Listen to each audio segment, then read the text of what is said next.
नमस्ते, आप सभी का स्वागत है। आज के इस कार्यक्रम में हमारे साथ जुड़ गए हैं आज हर्ष कुमार जी और उनसे हम बात करेंगे दिल्ली के बारे में।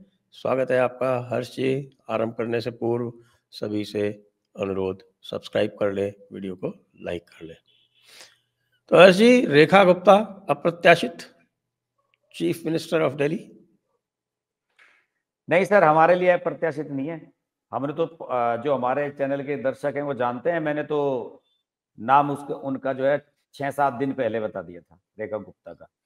क्योंकि 2 नाम जो महिलाओं में चल रहे थे, शिखा राय का और इनका, तो मैंने बताया था कि अगर महिला को बनेगा तो रेखा गुप्ता प्रायोरिटी रहेगी। जिस तरह की बैकग्राउंड है उनकी और जितना एग्रेशन उनके अंदर है, एमसीडी में रही, 2 बार काउंसलर रही हैं, और अभी जब चुनाव हुआ था उसमें बड़ा बवाल मचाया था इन्होंने, वहां पे स्टूडेंट लीडर रही हैं डूसू की। तो ये सब जो चीजें हैं ना सर, इनकी वजह से रेखा गुप्ता का नाम मतलब मजबूत था। जो लास्ट में नाम चले थे, कुछ लोग ये कहते हैं ना कि साहब जो नाम चलते हैं उन्हें नहीं बनाया जाता मुख्यमंत्री, अक्सर ऐसा होता है। लेकिन दिल्ली में ऐसा नहीं हुआ, ये नाम था। मेरे व्हाट्सएप पे मैसेज पड़ा हुआ है लगभग 6 दिन पुराना, उसमें रेखा गुप्ता का नाम है। जो लिस्ट हमने दी थी 6 लोगों की, उसमें रेखा गुप्ता का नाम था। इतना प्रत्याशित नहीं है। लेकिन लोग प्रवेश वर्मा को बहुत ज्यादा एक्सपेक्ट कर रहे थे। सर, आपके चैनल पे आपको याद होगा कि जब चुनाव के नतीजों के बाद हमने किया था, मैंने कहा था कि प्रवेश वर्मा को बिल्कुल सीएम नहीं बनाएंगे, बहुत बदतमीज आदमी है। ये तो कहा था आपने। कहा था ना सर। देखिए क्या है कि सर, आप ठीक है, आपने केजरीवाल के सामने चुनाव लड़ा, बढ़िया मजबूत चुनाव लड़ा, सब कुछ किया, लेकिन सर थोड़ा सा व्यवहार की बात होती है। प्रवेश वर्मा के व्यवहार को लेकर खुद बीजेपी की जो लीडरशिप है, इनके जो लीडर्स हैं, उन्होंने बहुत बार शिकायतें की हैं। किसी भी कार्यकर्ता को गाली दे देना, खुलेआम तू कह के बात करना। देखिए सर, आप हरियाणा में, जाटों में कहीं चले जाएं, यूपी में, वहां तू की बात जो है, लैंग्वेज चल जाती है। दिल्ली में नहीं सर चलती तू की लैंग्वेज। यहाँ तू की लैंग्वेज जो है वो सर अपमानजनक मानी जाती है। कुछ पत्रकार साथियों को भी तू कह के इसने बोला। तो मैं तो अब से नहीं, 1 महीने से कह रहा हूं कि प्रवेश वर्मा ठीक है, उनके सामने चुनाव लड़ रहा है केजरीवाल के, लेकिन जब सीएम बनाने की बात आएगी तो ये सब चीजें, व्यवहार की जो चीजें हैं, वो प्रवेश वर्मा के आड़े आने वाली है।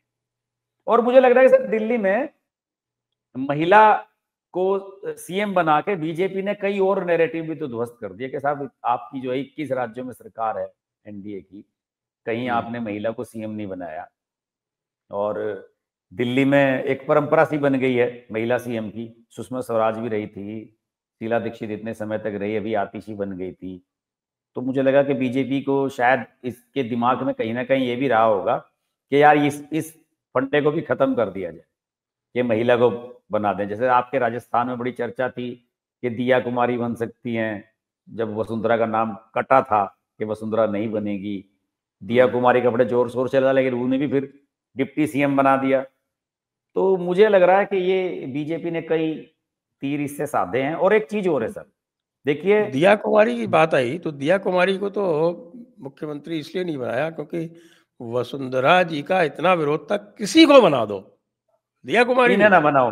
हाँ, हाँ, ये भी था, ये भी था। हाँ सही कह रहे कि इन्हें ना बनाओ। एक महिला ही महिला की सबसे बड़ी दुश्मन होती है। और एक बार मैं क्या था, मैं आपको किस्सा सुनाता हूँ जी। कि मुझको बनाया गया डायरेक्टर डायरेक्टर महिला एवं बाल विकास विभाग अच्छा। का। अच्छा। तो डायरेक्टर बनाया गया। तो 8 मार्च को जो महिला दिवस होता है, उस दिन एक डिबेट होती है वहाँ पे हमारे निदेशालय में। नेता के साथ डिबेट होती है, तो भाई डिबेट क्या टॉपिक होगा।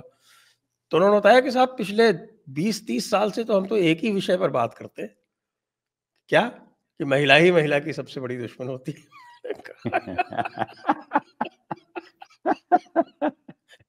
ये एक ही टॉपिक होता है क्या यार, ये क्या टॉपिक है, बहुत सारे और नहीं साहब, यही बहुत पॉपुलर टॉपिक है, इसी पे। लेकिन सर, ये डायलॉग अगर आप किसी के सामने बोल दो, यहाँ दिल्ली में खासतौर से पत्रकारों में हमारी जो बिरादरी है, तो वो कहते हैं कि यार तुम महिलावादी नहीं हो, नारियों के खिलाफ हो, इस तरह की बात कह मैं तो नारियों के विभाग में था, आउटसाइडर।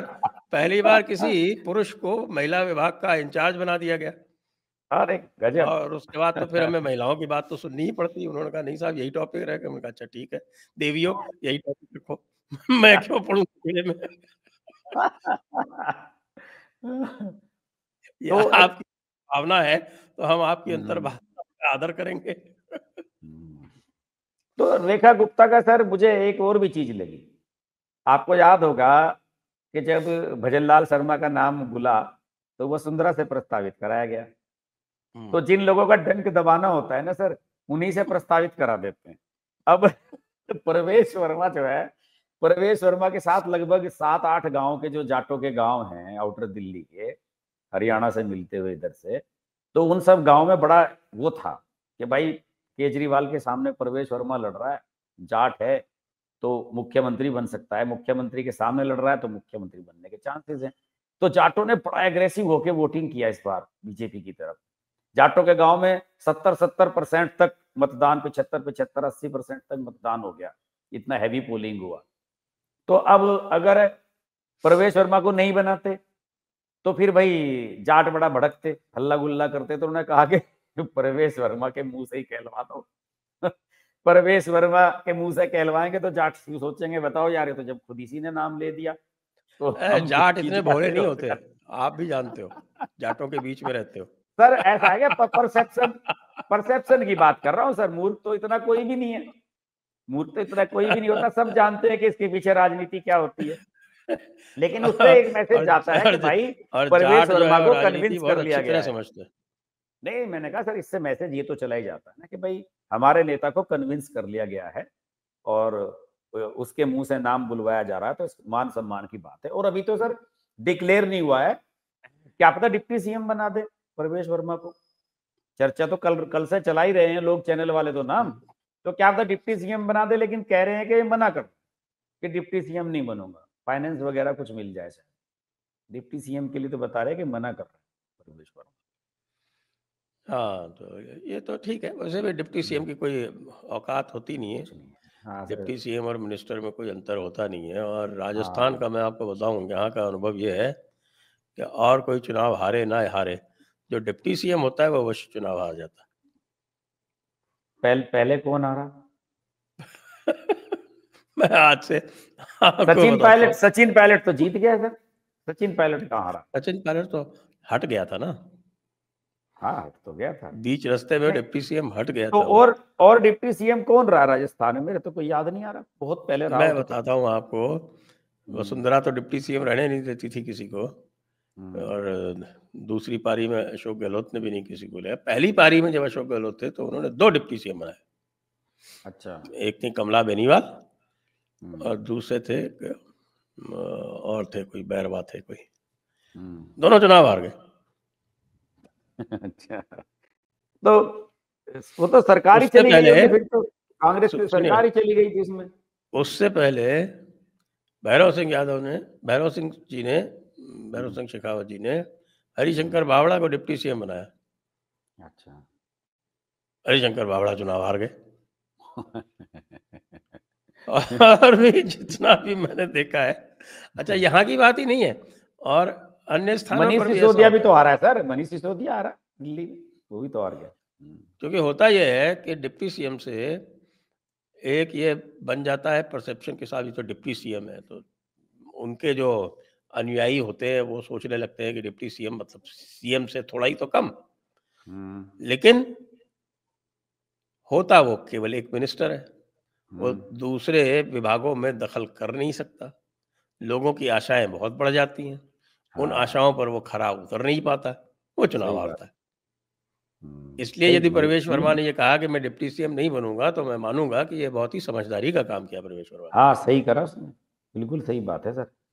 और डिप्टी सीएम रहेगा तो फिर डिप्टी सीएम ही रहेगा, तो हर एक जोड़े एक नाथ शिंदे या फडणवीस होता है कि एक बार डिप्टी सीएम और एक बार सीएम। सही करा प्रवेश वर्मा ने, बिल्कुल सही डिसीजन। नहीं, वो देवेंद्र फडणवीस की तो स्थिति अलग थी। वो तो स्थिति बिल्कुल ही अलग थी, क्योंकि वो तो वो तो एक पार्टियां ही प्लान अलग का अलग हिस्सा थी। था।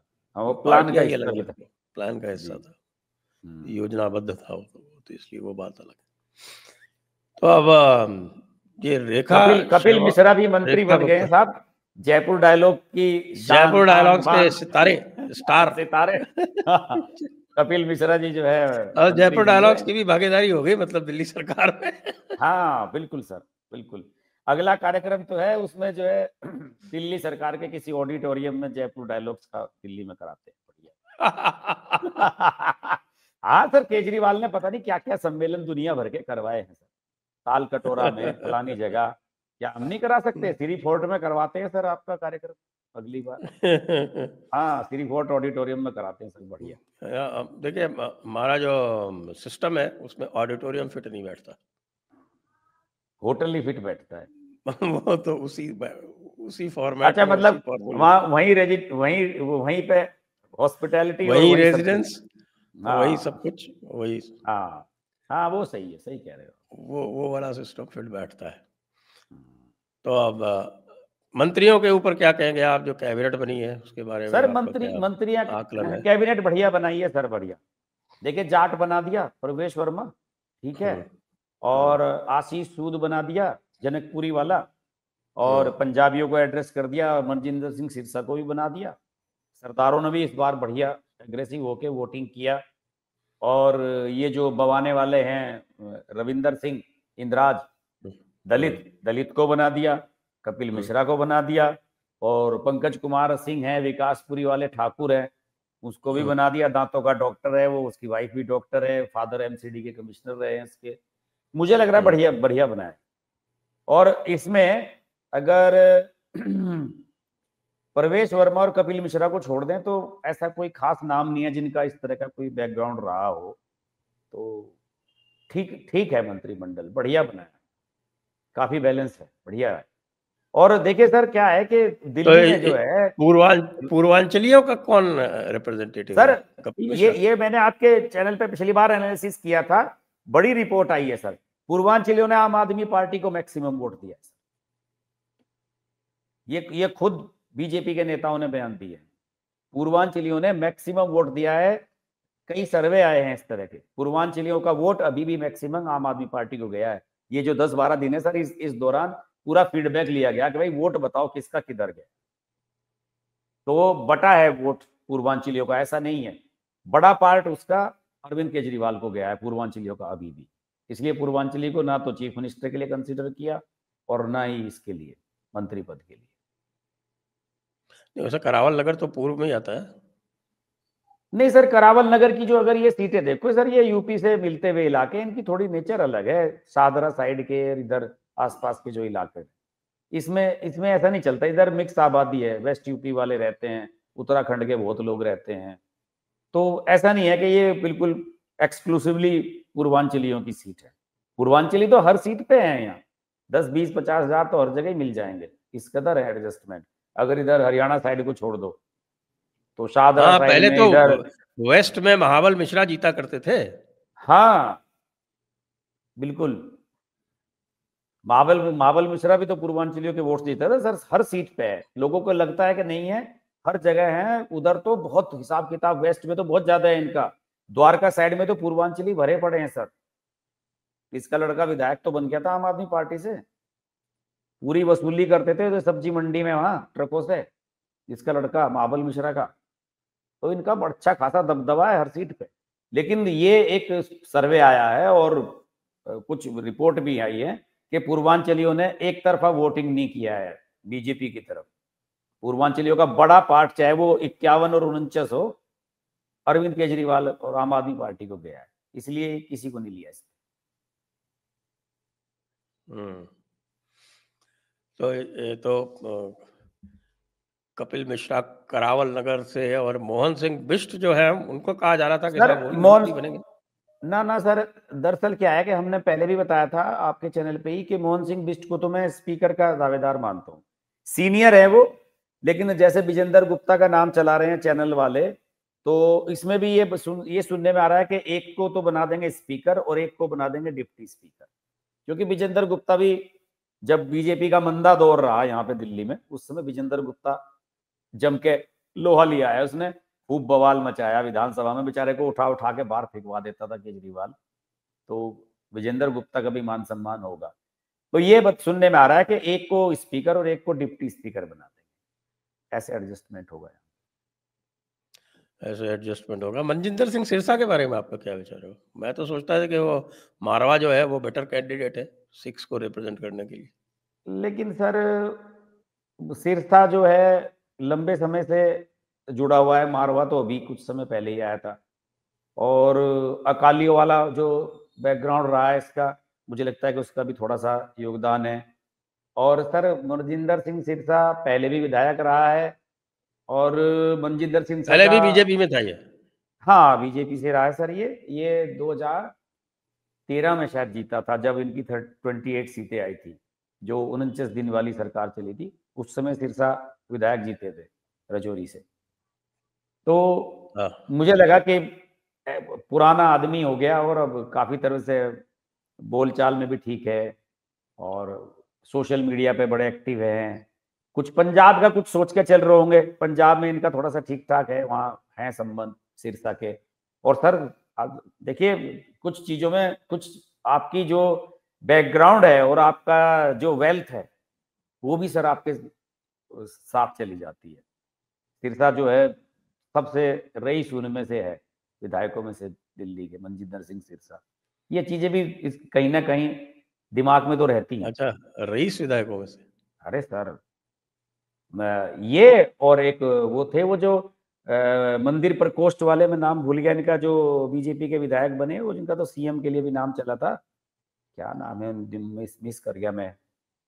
तो इन दो का ही नाम था, बड़े प्रभाव, ये सबसे ज्यादा पैसे वालों में यही है, होंगे 150-200 करोड़ की प्रॉपर्टी जो दिखाई होगी इन्होंने। मनजिंदर सिंह सिरसा तो बहुत वेल ऑफ है। अच्छा। हाँ अब प्रतीक्षा रहेगी कि इनमें विभागों का वितरण क्या होता है, लेकिन जी। कार्य तो पहले से आरंभ हो गया। यमुना की हाँ, सफाई तो बिना कैबिनेट आए ही आरंभ अच्छा हो सर, दिल्ली में तो चर्चा ये उठ गई थी कि यमुना की गया। सफाई जैसे रातों रात शुरू हुई, एलजी खुद जाके साफ करवा रहा है। एक चर्चा ये भी आई थी कि कहीं शपथ ग्रहण समारोह यमुना के किनारे ना कर दें, क्योंकि पूजा आरती शुरू करवा दी इन्होंने, वहां घाट सा बना रखा है को, उस पे जहाँ छठ वट की पूजा लेकिन होती है अभी वहां साफ डेली तो हुई नहीं आरती है, होने टाइम लगी। लगेगा। हाँ नहीं, लेकिन सर साफ पूरी करने में तो समय लगेगा, लेकिन अगर आप यमुना के किनारे कुछ करा देते हैं इस तरह का आयोजन, तो मैसेज तो बड़ा चल जाता है कि भाई कितनी प्रायोरिटी पे है यमुना की सफाई। तो वो तो चल ही रही है। वैसे आपको बताऊं, ये यमुना की सफाई का प्रस्ताव पहले एक बार, पता नहीं इन्हीं वाले एलजी ने, इनसे पहले वाले एलजी ने भी एक बार रखा था। ये आम आदमी पार्टी वाले इनके खिलाफ कोर्ट चले गए थे, मुझे एग्जैक्ट नहीं, याद वो नहीं आ रहा क्या कि हुआ क्या था था। मैं बताता हूँ। वो ये हुआ था कि जो ये हम्म। आपका ग्रीन ट्राइब्यूनल है ना, एनजीटी, हाँ हाँ हाँ हाँ। इस एनजीटी ने एक कमेटी बनाई थी एलजी की अध्यक्षता में सफाई के लिए, अच्छा अच्छा। और हाँ। एलजी ने काम भी चालू कर दिया था। और हम्म। उसके खिलाफ भाई लोग जो थे वो चले गए सुप्रीम कोर्ट, और हाँ सुप्रीम हाँ, कुछ कोर्ट ने ऐसा ही उनको हुआ स्टे था। कर मैं दिया। एग्जैक्ट मुझे ध्यान नहीं आ रहा था, ये हम्म। शायद नजीब जंग के समय हुआ था, पता नहीं कब हुआ था। नहीं नहीं, अभी कुछ ही दिन पहले अच्छा, की वी बात है ये, वी इनके के सक्सेना के वीके समय में। सक्सेना के टाइम की बात है। अच्छा। हाँ, तो कुछ ऐसा मेरे ध्यान आ रहा था। तो लोग बाग भूल जाते हैं कि भाई ये तो चीजें पहले से ही पाइपलाइन में है। अब कुछ लोगों को बहाना मिल जाता है, हमारे अजीत अंजुम जैसे लोग हैं, वो सोशल मीडिया पर 2 दिन से यही लिख रहे हैं कि भाई ये जो मशीनें थी अब तक कहाँ थी, जब आम आदमी पार्टी की सरकार जब आम आम आदमी आदमी पार्टी, पार्टी ने तो रोक लगा रखी थी भाई, कैसे निकालते हैं? आम आदमी पार्टी की सरकार जाते ही है मशीनें अपने आप एक्टिव हो गई। हाँ तो सर ये तो आम आदमी पार्टी वाले तो क्रेडिट लेने के चक्कर में रहते थे, क्रेडिट कोई दूसरा ना ले ले। अब राहुल गांधी को परेशानी क्या है सर? अगर ये हाईवे बन रहे हैं या इतना सब डेवलपमेंट का काम हो रहा है, कहीं मेट्रो बन रही है, इन्हें परेशानी क्या है? नई पार्लियामेंट बनाई, उसकी सबसे परेशानी ये थोड़ी है कि इनकी जेब से पैसा चला गया। दिक्कत तो वहां ये थी कि गांधी परिवार का पत्थर नहीं लगा। जो क्रेडिट ये हमेशा से हर चीज में इनका नाम रहा है, उन्हें मतलब ये उम्मीद ही नहीं थी कि नरेंद्र मोदी 4 साल के अंदर नई पार्लियामेंट बनाकर वहां शुरू करा देंगे काम। ये तो सोचे थे कि पुरानी पार्लियामेंट ही चलती रहेगी। तो दिक्कत तो सर वहां आती है जब इन्हें लगता है कि भाई पत्थर नहीं लग रहा हमारे नाम का, कोई ऐसा भी काम हो गया देश में जिसमें गांधी नेहरू परिवार का हाथ नहीं है। तो अरविंद केजरीवाल भी शातिर आदमी है, और फिर सर जब ऐसे काम होते हैं, यमुना की सफाई और फलाना, सर इसमें कमाई भी बहुत होती है। अरविंद केजरीवाल तो जो है हर चीज में ये भी तो देखता था ना कि उसमें से मेरे लोगों को या हमारी पार्टी को हमें क्या फायदा हो सकता है, पैसे कैसे कमाया जा सकता है, तो वो क्यों करने देगा दूसरे को। ये सब चीजें भी तो थी केजरीवाल की। तो अब आपका क्या आकलन है कि ये सरकार आम आदमी पार्टी की सरकार से अलग कितनी होगी, कैसे सर होगी? मैं बताता हूं, एक तो आम आदमी पार्टी से ये अलग जातीय संतुलन के हिसाब से है, ज्यादा बेटर इसमें संतुलन मुझे नजर आ रहा है। और जैसे कि स्वाति मालीवाल ने कल बयान दिया है कि अगर अरविंद केजरीवाल जो कहते हैं कि दलितों के हम बड़े हितैषी हैं, अगर उनमें हिम्मत है तो जो लीडर ऑफ अपोजिशन है वो किसी दलित विधायक को बनाए। उसने एक पहले चाल चल दी कि वो आतिशी ना बन सके, तो उसने ये दांव चल दिया कि भाई आप जो है इनको बनाओ, किसी दलित विधायक को बनाओ अपने। तो बैलेंस है ये। और रेखा गुप्ता को ये बनाए जाने से मुझे एक मैसेज और भी क्लियर हुआ सर, कि बीजेपी इसमें यहाँ पे ये प्लान लेके चल रही है कि केवल एक योजना तक नहीं चलाना ये काम, दो दो योजना तो कम से कम एक चीफ मिनिस्टर को चलाना है, इस तरह का प्लान लेके कि अगली बार हमें कोई दिक्कत का सामना ना करना पड़े। तो एक महिला के आपने देखा होगा, अगर किसी महिला को आप सीएम बना दें या बड़े पद पे इस तरह से ले जाते हैं, उसका विरोध कम होता है पार्टी के भीतर, जो इन फाइटिंग होती है विरोध वो तो कम खूब हो हो रहा है, जाती है। कह रहे हैं साहब ये महिला फायर नहीं वाइल्ड फायर है। अभी मैं देख रहा हूँ रेखा गुप्ता जी के जो ट्वीट्स चल रहे वो हैं सर पुराने। सर वो अरविंद तो इस केजरीवाल, ये सुनिए, अरविंद मैंने केजरीवाल, देख लिए दिल्ली सर वो। तेरे बाप की भी नहीं है जो तू यहाँ मुख्यमंत्री बनकर बकवास कर रहा हाँ है। दिल्ली जनता की है और जनता ही तुझे तेरी माँ की कोख में वापस भिजवाएगी, कमीना कहीं का। सर ये स्टूडेंट लीडर ऐसे ही होते हैं।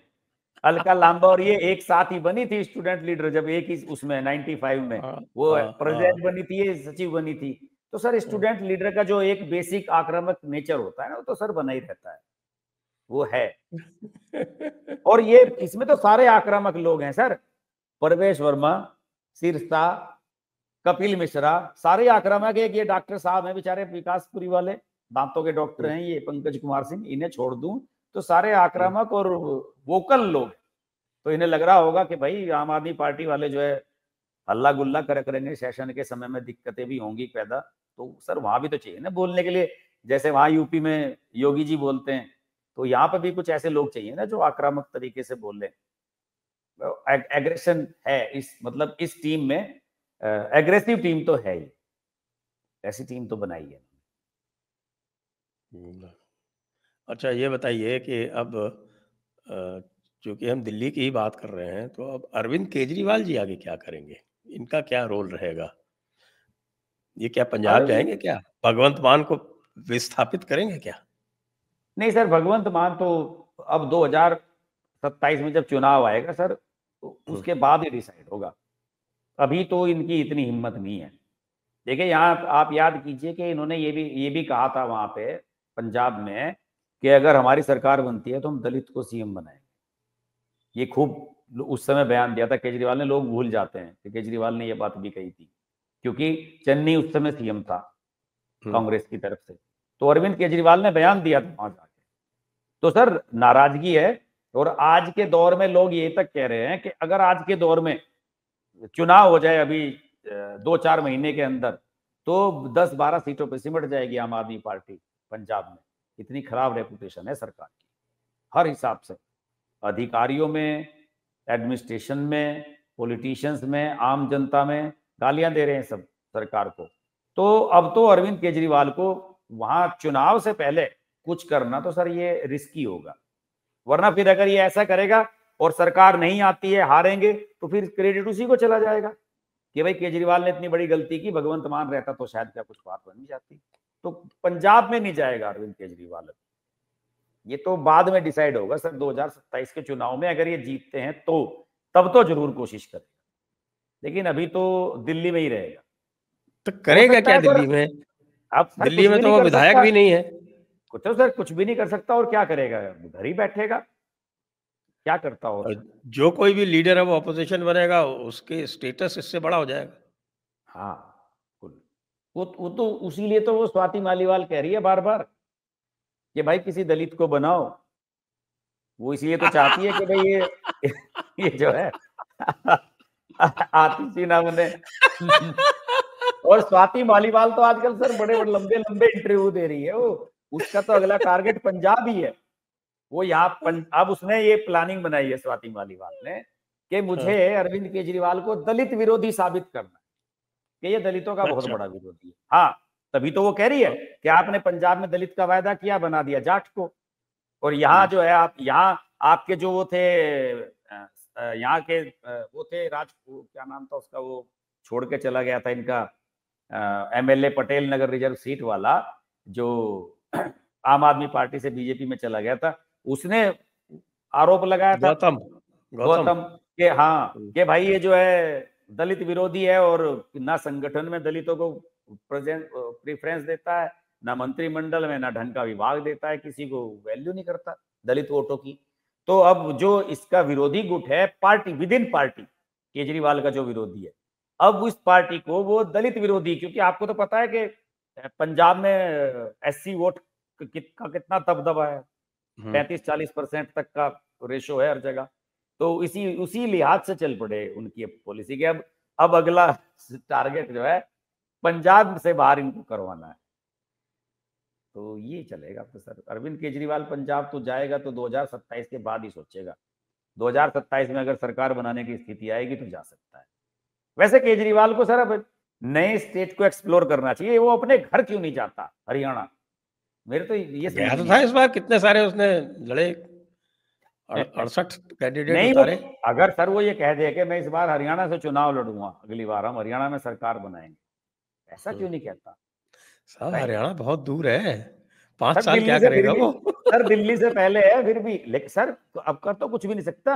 अब तो जो इनके सांसद हैं राज्यसभा के, उनके भी 3-3, 4-4 साल बचे हुए हैं सर। 2 ही साल तो हुए स्वाति मालीवाल और इन्हें बने हुए। संजय सिंह तो अभी जब जेल में था, संजय सिंह का तो अभी नया हुआ है। एनडी गुप्ता, ये जो दिल्ली वाले, इनके तो अभी अभी रिन्यू हुए हैं। तो इनका तो नंबर ही नहीं आएगा, दिल्ली में बन नहीं सकता अभी 5 साल तक। पंजाब वालों में खाली करवाना पड़ेगा, किसी को कह के इस्तीफा दिलवाना पड़ेगा। और अगर इस्तीफा वहां दिलवाएगा तो बड़ा आसान नहीं होगा, वहां पे विरोध होगा। और पार्टी में ऑलरेडी इन फाइटिंग जबरदस्त है। कहीं भगवंत मान का गुट है, कहीं दूसरा एक और गुट है इनका, कहीं केजरीवाल का गुट है। तो दिक्कत आएगी ना सर। कुछ नहीं, अरविंद केजरीवाल को भी 3-4 साल पैदल ही रहना होगा सर। नहीं, अभी तो जहां भी चुनाव हो वहां लड़ दे, बिहार में लड़ दे जाके। सर वहां तो मतलब कोई संभावना हो तभी तो रहेगा सर। वहां कहाँ बिहार में लड़े हैं? बिहार में तो शायद ये सोच भी नहीं रहे। बिहार तो इनके प्लान में है ही नहीं। हालांकि इन्हें जाना चाहिए। जिस तरीके से पूर्वांचलियों का समर्थन सर इन्हें मिलता है, वहां दूसरा केजरीवाल है ना, प्रशांत किशोर। प्रशांत किशोर, वहां दूसरा केजरीवाल। अच्छा, ये जो है एक बात और भी आ रही है बहुत ज्यादा कि साहब की इस बार चूंकि आरएसएस ने ग्राउंड पे काम किया है, तो आरएसएस की चली है चीफ मिनिस्टर्स के चुनाव में सभी जगह। हरियाणा में तो खैर मनोहर लाल जी का ही बंदा है, उसका तो कोई आरएसएस का ही नॉमिनी था पहले ही। लेकिन देवेंद्र फडणवीस और रेखा गुप्ता दोनों जो हैं वो आरएसएस की चॉइस है। इस पर आपका क्या? हाँ सर, ये तो रेखा गुप्ता तो प्रचारक रही है आरएसएस की यार। ये तो है, सही बात है। ये तो प्रचारक तो होते नहीं इनके, क्या बोलते हैं, महिलाएं तो आरएसएस में नहीं होती, वो तो जो उनका सेविका संगठन है नहीं उसमें। सर, वो हाँ इनका कुछ होता है ऐसे ही, एक इस तरह का उसमें रही है, एक्टिव रही है, आरएसएस के लिए काम किया है इसने। राष्ट्र सेविका संगठन। हाँ वही वही वही वही महिला विंग टाइप जो होता है। ओके। आरएसएस वालों का बैक रहा है सर। और ये एबीवीपी में तो थी ही ना। हाँ एबीवीपी में थी, और दबाव था सर कि भाई महिला को बनाया जाए, ये भी तो बात थी सर, दबाव भी था। ठीक किया, बढ़िया। और इन चुनावों में अमित शाह जी भी जो है वो काफी, उनको भी प्रसन्नता हुई होगी, क्योंकि ये चुनाव जो है वो अमित शाह जी के नाम भी जाएगा। 50 सीटों पे कैंडिडेट अमित शाह के थे सर। अमित शाह ने 50 सीटों पे अपने कैंडिडेट उतारे। उन्होंने कहा कि 50 पे मैं उतारूंगा, 20 पे संगठन तय कर ले। ऐसे था सर रेशो। ये प्रवेश वर्मा वगैरह, रमेश बिदूड़ी, ये सब अमित शाह के कैंडिडेट थे। मोहन सिंह बिष्ट, कपिल मिश्रा, तो ये जो नाम थे कुछ ऐसे थे। बाकी 20 नाम जो है वीरेंद्र सचदेवा वगैरह, इनकी जो लोकल टीम थी, बाकी 20 नाम वहां से थे। और सर अमित शाह को अपनी इमेज की भी तो चिंता थी सर, जो यूपी में खराब हुई थी कि साहब जिन्हें जिन्हें टिकट दिलवाया वो सारे हार गए। योगी जी वाले जीते ज्यादातर, बाकी सब हार गए। तो उसका भी तो कहीं पे कंपनसेट करेंगे ना कहीं तो उसका खामियाजा हर्जाना भरेंगे ना। यूपी में खराब हुई, हरियाणा में इतना ज्यादा उनको इन्वॉल्वमेंट किया नहीं, हाँ और हरियाणा में महाराष्ट्र तो पूरी तरह से देवेंद्र फडणवीस के हवाले था। हाँ, तो ये थोड़ा सा बैलेंस हो गया। यूपी और दिल्ली वैसे भी मिलते हुए हैं, तो थोड़ा बैलेंस हो गया यहाँ सा चीजें। चलिए, तो अब 5 साल अगर ये सरकार अच्छे से चल जाएगी तो मेरे हिसाब से दिल्ली का कल्याण हो जाएगा। इंफ्रास्ट्रक्चर वगैरह तो सब पूरा रुका हुआ था। हाँ सर, अब तो यहाँ ये चुनाव आ रहा है उसका, एमसीडी के मेयर का, उसमें भी इन्होंने अपना वो मेजोरिटी बना ही ली है। वहां पे भी मेजोरिटी उसमें तो कुछ विधायकों के भी वोट पड़ते हैं ना। हाँ, विधायकों को ही पड़ते हैं सर। 4-5 काउंसलर भी इन्होंने आम आदमी पार्टी के तोड़ लिए ना। इसमें को एंटी डिफेक्शन वाला तो चलता नहीं मामला वहां पे। वो जो मामला होता है वो तो चलता नहीं है। तो इस बार तो मेजोरिटी हो चुकी है। मेयर अब की बार जो है बीजेपी का बनेगा, इस बार जो चुनाव होगा। तो ट्रिपल इंजन की सरकार बन गई सर। दबाव है, प्रेशर भी रहेगा बहुत, लोगों की एक्सपेक्टेशंस बहुत हाई रहेंगी। और खास तौर से अभी देखिएगा आप, कुछ दिनों के बाद इन सब चीजों को लेके इशू बनेगा, पोल्यूशन को लेकर भी बनेगा। तो लकीली इस समय बनी है कि जिस समय पोल्यूशन पूरे साल में सबसे कम रहता है, फरवरी मार्च, क्योंकि हवा चलती है बढ़िया। फिर उसके बाद पोल्यूशन वाला मामला भी आएगा, यमुना वाला रहेगा। और वो तो डिक्लेयर कर, रेखा गुप्ता ने तो कल कह ही दिया है कि 8 मार्च से 2500 रुपये मिलेंगे महिलाओं को। 8 तारीख को आ जाएंगे सबके अकाउंट में, जिन्होंने रजिस्ट्रेशन करा लिया है। वो घोषणा हो चुकी है कल ही। हाँ, एक और भी क्योंकि केजरीवाल के साथ समस्या ये थी, वो क्रेडिट वाली समस्या थी, प्रचार वाली समस्या थी। अब वो 1200-1300 करोड़ रुपए तो वैसे ही बच जाएंगे जो हाँ, उनके पीआर में खर्च होते हाँ, थे। अखबारों में विज्ञापन क्योंकि देना, फालतू के काम में तो बहुत खर्च कर रखे थे सर। अभी आपको मैं बताता हूँ, अभी 2-3 दिन पहले, आपको पता है मेरे फादर का निधन हुआ था कुछ दिन पहले। तो एक मेरे पत्रकार साथी आए थे कंडोलेंस के लिए घर पे। वो अरविंद केजरीवाल के मीडिया सलाहकार थे अभी कुछ समय पहले तक। बिहार के रहने वाले हैं, पुराने मित्र हैं हमारे। तो मैं उनसे पूछ रहा था, मैंने कहा भाई कुछ अनऑफिशियल बताओ कैसे कैसे है। तो उन्होंने बहुत सारी चीजें बताई क्या चल रहे थे। तो मैंने कहा कि यार आपने छोड़ क्यों दिया ये साहब, मतलब अरविंद के चुनाव से पहले, कुछ महीने पहले उन्होंने उसका साथ छोड़ दिया। तो उन्होंने कहा कि भैया विजिलेंस वाले लग गए थे सबके पीछे कि देखो ये कौन खबर छपवाता है केजरीवाल की। और सब जो है एजेंसी सारी एक्टिव हो रही थी कि सबको डर लग रहा था कि अरेस्ट अंदर हो सकता है, कोई किसी भी मामले में अंदर जा सकते हैं। तो सबको वो बता रहे थे बजट के बारे में कि काफी खर्चा इन सब चीजों पे किया जा रहा था, बहुत सारा। और सर ये जो सबसे ज्यादा खर्चा तो इस पे हो रहा था, कोर्ट कचहरी पे। वो जो उन्होंने वो क्या बना रखा है, वो अपना एक लीगल सेल टाइप का बना रखा है जो इनके मुकदमे लड़ता है सारा। उनकी फीस देने में निपट जाए, आम आदमी का सारा चंदा चला जाएगा, इनका आम आदमी पार्टी वालों का जितना भी जमा होगा। करोड़ों करोड़ों में अभिषेक मनु सिंघवी और इन सब की जो पेमेंट हो रही थी, वो कहाँ से होगी। जी, और शपथ चल रही है और उसपे हमारे प्रधानमंत्री जी भी उपस्थित हैं और बहुत प्रसन्न दिख रहे हाँ, हैं। जी, आप हाँ, देखिए, उनके हाँ, चेहरे से देख रहा हूँ मैं। प्रसन्नता फूटी पड़ रही है। जी जी जी, तो परवेश वर्मा की दिल्ली शपथ हो जो था, चुकी है। दिल्ली और बंगाल, ये 2 ऐसे स्थान थे जो बिल्कुल ये टच नहीं कर पा रहे थे, तो इन्होंने दिल्ली तो कर लिया, बंगाल बाकी है। अब बिहार बिहार का क्या लग रहा है सर आपको? आपने प्रशांत किशोर का भी जिक्र किया था। क्या बिहार में क्या क्या बनेगा? बीजेपी कैसे करेगी इस बार? सीटें वीटें कितनी रखेगी? बिहार में देखिए, बिहार में जो मेरा आकलन है अभी तक का, अच्छा, बिहार में मैंने जितने भी, पहले मैं चुनाव सर्वे करवा रहा था ना, मैं लोकसभा के धक्के के बाद मैंने बंद करवा दिए। आपने भी केजरीवाल की तरह फालतू के खर्चे पाल रखे थे सर। नहीं, मैंने अब ये देखा है कि भाई पोल ऑफ पोल्स वो ज्यादा बेटर है। पोल ऑफ पोल्स में भी हाँ, पोल ऑफ पोल्स पे चर्चा कर लो, एवरेज निकाल लो। एवरेज निकाल लो, उसमें हमारी कोई जिम्मेदारी नहीं भाई, उन लोगों ने किया, वो जो सेफ है उसका। बिहार में क्या होता है साहब, बिहार में अंक गणित चलती है। वो जो हाँ। अंक गणित है, अरिथमेटिक, वो बिल्कुल उसमें जो है वो 1-2% इधर उधर हो सकता है, उससे अधिक कुछ नहीं हो सकता, वो फिक्स्ड है। पूरा जातिगत मामला ऐसा सेट है बिहार का कि आप अंक गणित कर लो। इसीलिए नीतीश कुमार जी जो है वहां सफलतापूर्वक चल रहे हैं, क्योंकि उनका वो 7-8% का ब्लॉक है, वो जिधर शिफ्ट हो जाता है उधर सरकार बन जाती है। नहीं तो क्या बस मतलब बीजेपी इतनी इस सी बार बात यही कहेगी बिहार में कि भाई नीतीश कुमार जी के नेतृत्व में ही लड़ेंगे, क्या ऐसा कहेंगे ये, जैसे पिछली बार लड़ना कहते ही थे? पड़ेगा। 7% वोट अगर चला गया तो बीजेपी फिर वहीं पहुंच जाएगी 60-70 पे। हाँ, और अगर अगर ये नाम नहीं लेंगे नीतीश कुमार का, तो वो चुनाव से 2 दिन पहले भी भाग सकता है नीतीश कुमार लालू के वो पास। कुछ भी हो सकता है, वो जो वो पूरा एक ब्लॉक है ना, वो कुर्मी कोरी वाला, वो मिला के करीब 7-8% पड़ता है।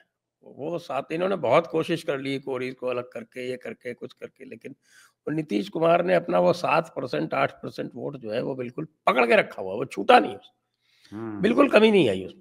अब बस उसी 7-8% पे खेल लेता है वो पट्टा। अब बिल्कुल जो है सबका वोट बैंक जितना है वो सब सेट है साहब, इतना इसका, इतना इसका, इतना इसका।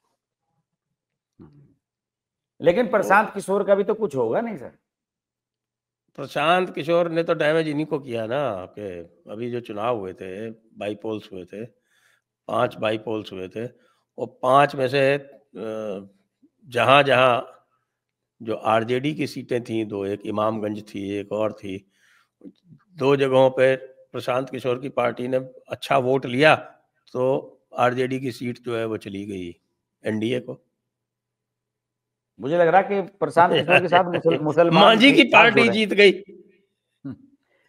मुसलमान मुझे लग रहा है कि प्रशांत किशोर को पसंद कर रहे हैं सर, वो कार्यक्रम भी कई बड़े बड़े कराए उसने मुसलमानों। तो नुकसान किसे होगा?